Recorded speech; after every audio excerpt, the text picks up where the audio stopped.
انتوا متخيلين يا جدعان ان الجبل اللي هناك ده كده ده السعوديه؟ انا نفسي اعرف. ما شاء الله عليهم، ما شاء الله عليهم بجد، يعني بيرفكت فوق البيرفكت بشويه. اهلا بالعرباني، اهلا بيكم في فيديو جديد من دهب.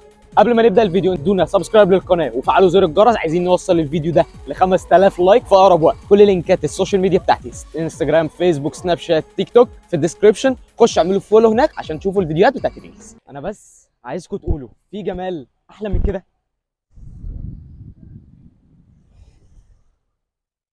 دهب يا جماعه، دهب دهب والله.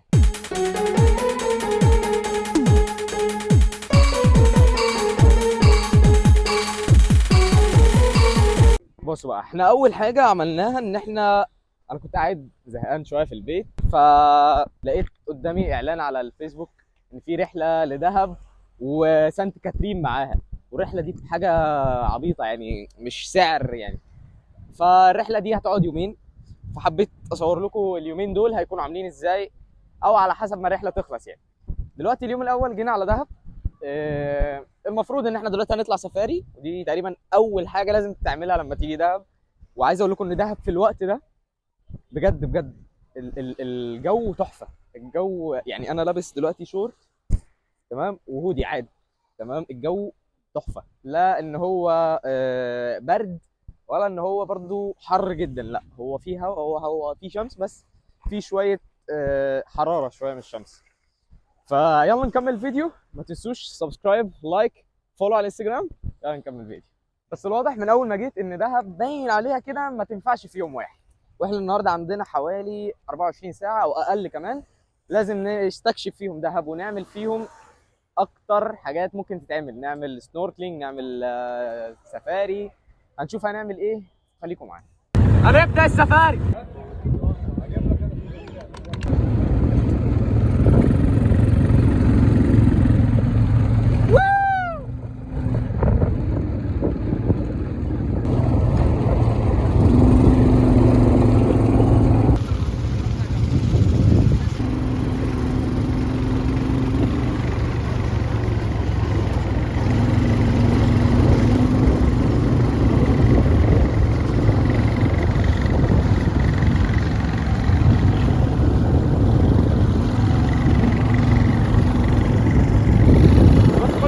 يا جماعة بجد بجد من أمتع التجارب اللي أنا جربتها في حياتي بجد. لا إحساس جامد، يمكن عشان أول مرة أجربه، بس لا إحساس جامد جدا جدا جدا جدا. وبصراحة أنا مش شايف إن هو غالي، يعني مش شايف إن سعره غالي. لو أنتوا شايفين اكتبوا لي في الكومنتات. أنا كنت رابط بتاع ده كده ليه؟ بس قشطة ماشي حلو يعني.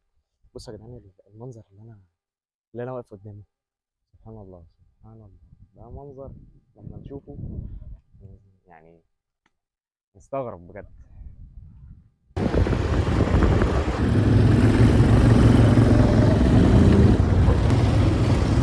خلصنا السفاري ومستنيين شويه كده ناخد فتره ريست، وهنطلع على الممشى نتمشى شويه، واللي عايز يشتري حاجه يشتري. دي بالنسبه لي اول مره اجي دهب، انطباع اولي دهب جامده، دهب جامده. حبيبي حبيبي ربنا يخليك. دهب تحفه تحفه تحفه بامانه. انا من اول ما شفت البحر بس الميه نفسها شكلها جامد.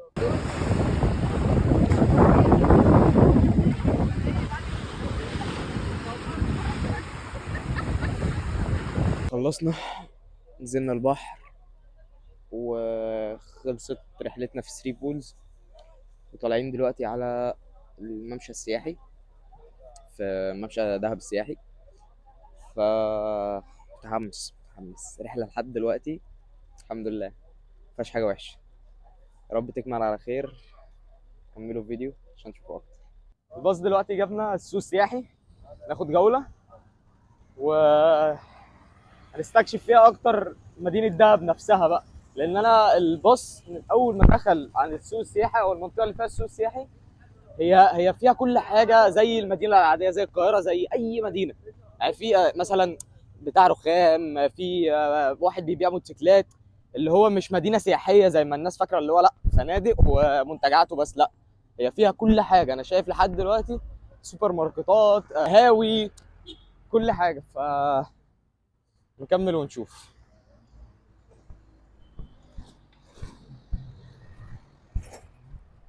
يا جدعان منظر الجبل، منظر الجبل ده تحفة تحفة.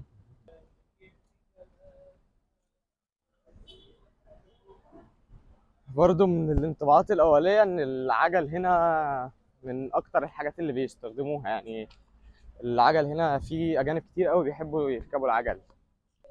كل حاجة موجودة في السوق، هو ما يعتبرش سوق سياحة على قد ما هو سوق لمدينة عادية، بس هو معمول على طريقة سياحية شوية، اللي هو هنوفق بين السياح وبين المدينة نفسها. لا الواضح ان في حاجات، في ناس بتبيع لبس عادي كاجوال، مش لبس اللي هو بتاع دهب، وبرضه لبس دهب موجود يعني. بس لا في كل حاجه موجوده بصراحه. لو عايز اللي هي الحاجات السوفينير بتاعت الاثار دي موجوده، لو عايز الحاجات بتاعت دهب دي برضه موجوده، لو عايز اللبس بتاع دهب موجود، سوبر ماركتس موجود اهي، في كافيهات، في مطاعم، كله موجود. مش اللي هو يعني انت هتدخل هنا مش هتحتاج تطلع بره، هي ممكن ياخد منك مثلا نص يوم او يوم كامل ان انت تيجي تخرج في السوق السياحي. فدلوقتي احنا بندور على كافيه او مطعم نقعد ناكل حاجه ونشحن التليفونات واشحن الباور بانك وكده، عشان الحاجه قربت تفصل مني. فبندور، قعدنا في كينج تشيكن وطلبنا اكل مستنيينه، جعانين جدا، فرهادين، عايزين نشحن طاقة ونشحن تليفونات بصراحة، لأن التليفونات خلاص يعتبر هيفصل، تليفوني هيفصل والمايك هيفصل والباور بانك كمان هيفصل، فلازم نقعد نشحن وبعد كده نروح نشوف أي قهوة نقعد عليها ومكملين. أنا بدأت أفصل ولا إيه؟ لسه مش هينفع أفصل دلوقتي عشان بالليل في جبل الطويلات، فتبقى سهرة لذيذة جدا يعني. دلوقتي اكلنا و... ودلوقتي بنتمشى هنروح نشوف قهوة نقعد فيها. مش خلاص مش هلبسك. دلوقتي احنا كلنا وبنشوف دلوقتي قهوة عشان نقعد فيها و... واحنا ماشيين بنشوف القهوة لقينا المنظر الساحر ده. يا جدعان منظر اقسم بالله خيال. مش عارف انا مبهور بدهب عشان اول مرة اجي ولا هي فعلا تستحق الانبهار.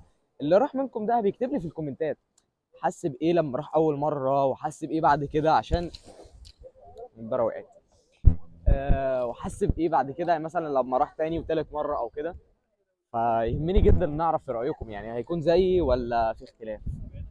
انتوا متخيلين يا جدعان ان الجبل اللي هناك ده كده، ده السعوديه، دي الاراضي السعوديه على الGPS طبعا ان هي الاراضي السعوديه.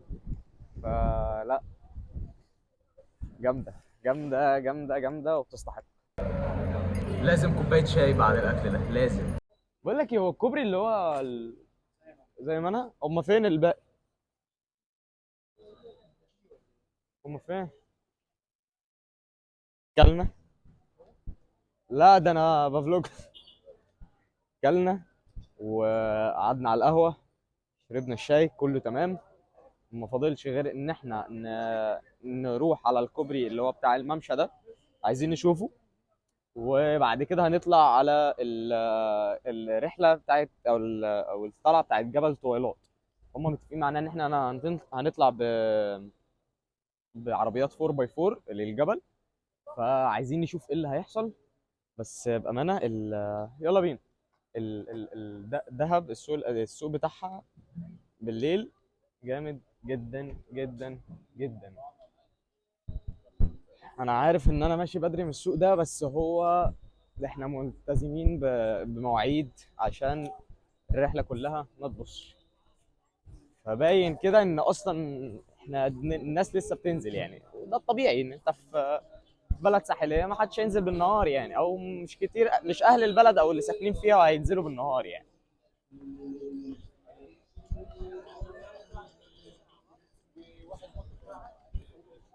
كينج تشيكن ده يا جدعان هو ده اللي احنا كلنا عنده.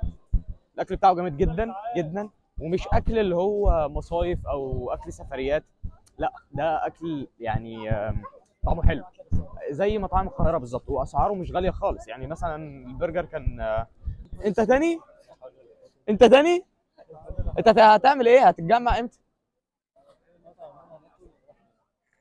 هو انت قالوا لك هتتجمع الساعة كام؟ 6. قلنا 6 ونص. هو انتوا لسه بقينا يمكن عشان مش نفس الشركه. يا عم نفس الشركة والله. مش عارف. طيب خلص بقى وشوف هتعمل ايه. الولد ده بقى نقعد.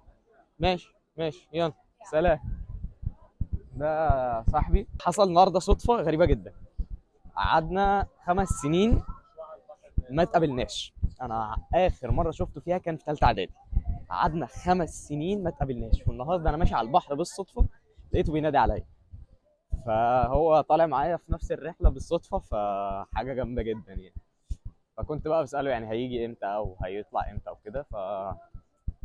بس كنا بنتكلم. المهم كنا بنقول ايه، الموضوع الاكل بتاع المطعم ده بصراحه مش دعايه او حاجه بجد، بس لا الاكل بتاعه طعمه حلو. اكل مطاعم فعلا ان انت تخرج مثلا، بس مش موضوع انك تخرج زي بالظبط ما بنخرج في القاهره مثلا عشان ناكل في مطعم حلو ولا حاجه. لا المطعم ده يستاهل بجد، واسعاره حلوه، اسعاره يعني قريبه للقاهره وممكن يكون ارخص كمان بكتير. فلا لذيذ بصراحه. حاجه مهمه وانتوا في دهب او انتوا جايين خلوا بالكم منها. خلوا دايما معاكم في جيبكم فكه خمسات وعشرات، عشان في اماكن او معظم الاماكن اللي موجوده هنا لو عايزين تخشوا التويليت او اي حاجه ده بتدفعوا 5 جنيه يعني زي رسوم كده عشان تخشوا. مفيش هنا حمامات مجانا يعني، مفيش الكلام ده، فخلوا بالكم.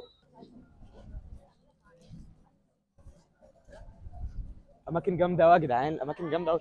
جينا الجسر بس للاسف الشمس كانت راحت. فالمفروض ان احنا كنا نشوف يعني البحر بالنهار، فحظ اوفر المره القادمه ان شاء الله. الساعه دلوقتي 6. المفروض ان احنا هنروح للبوس عشان نتجمع ونطلع على جبل الطويلات. خلاص الشمس راحت والليل بدأ يليل، فالمفروض الباصات ان هي تتجمع في المكان ده. فهنروح ونشوف. هو ده المكان، هو ده الجسر اللي انا كنت عايز اصور بالنهار، بس للاسف اتاخرنا. خير. غيرنا لبسنا بنطلون فوق الشورت اللي كنا لابسينه عشان جبل الطويلات بيكون ساعة جدا بالليل. ومش جبل الطويلات بس، هو عامة الصحراء كلها بتكون ساعة بالليل، فلازم نتقل. فلسه أصلا هنتقل أكتر واحنا داخلين على كاترين. هنلبس حاجة تحت البنطلون ده وفوق الشورت وهودي فوق الهودي وجاكيت. فهنلبس كتير جدا عشان الجو بيكون ساعات تحت الصفر ونشوف تلج. ممكن تمطر تلج على سانت كاترين، ده عادتها في الشتاء أصلا. فهنشوف هنعمل ايه. احنا دلوقتي مستنيين الباص، قصدي العربيات الفور باي فور تيجي عشان نتحرك على جبل الطويلات تجمع يعني.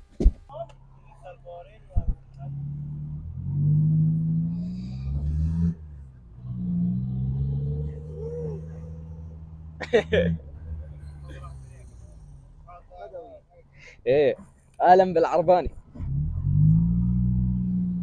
خلاص سيبنا الباصات هنا في مكانهم، هنروح نطلع على الجبل، وبالليل على الساعة 10 أو 9 هننزل تاني.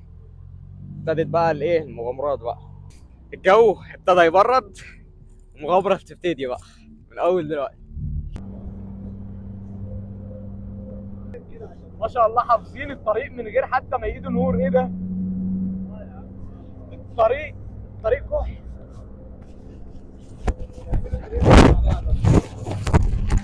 الطريق كحل وحافظين الطريق بطريقة غريبة.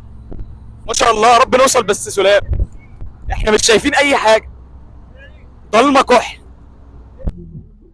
انا نفسي اعرف ازاي. ما شاء الله عليهم، ما شاء الله عليهم بجد يعني. بيرفكت فوق البيرفكت بشويه. دول فعلا متربين في الصحراء او مولودين في الصحراء. اللي يسوق السواقه دي جامدين. وصلنا في اقل من 10 دقايق. مسافه بصراحه انا مش عارف هي كام، بس هي مش عارف هي كبيره ولا صغيره لان احنا ما خدناش وقت في الطريق.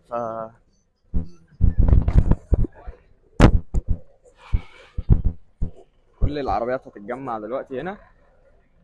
هندخل خيمه الطباخ. لسه هنتجمع كلنا الاول وبعدين ندخل خيمه جوه.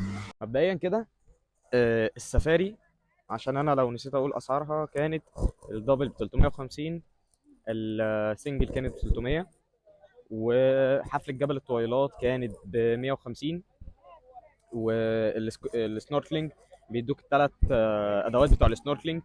كانت ب 125 والدايفنج كان 650. دي الاسعار عشان انا نسيت اقولها لكم.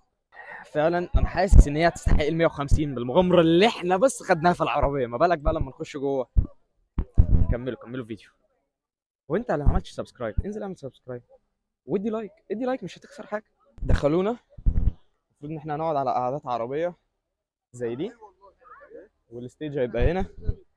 هنشوف بقى ايه العروض اللي هتكون موجوده، عشان ده اقرب مكان بعد الترابيزه باصص على الستيج. تراب هنا غير عادي، صحراء صحراء.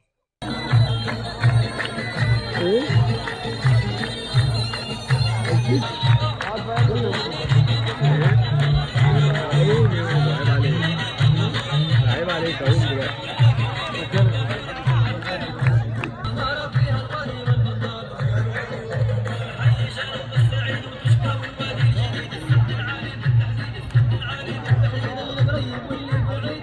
لحد دلوقتي بالاجماع حفله جمل الطويلات مش قد كده، حتى ده رايي مش قد كده خالص يعني. لحد دلوقتي حرام فيها الفلوس اللي اتدفعت.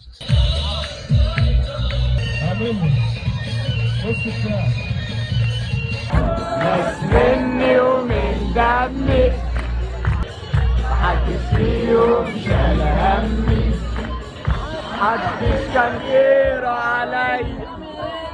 فين خالي وفين عمي؟ ناس مني ومن دمي محدش فيهم شال همي.